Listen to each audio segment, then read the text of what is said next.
विष्णु मङ्गलं गरुडध्वज मङ्गलं पुण्डरीकाक्ष मङ्गलाय तनोहरे माङ्गल्यं तन्तुनानेन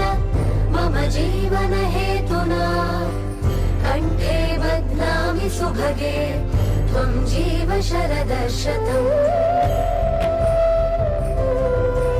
माङ्गल्यं तन्तुनानेन मम जीवनहेतुना कण्ठे बध्नामि सुभगे त्वं जीव शरदः शतम्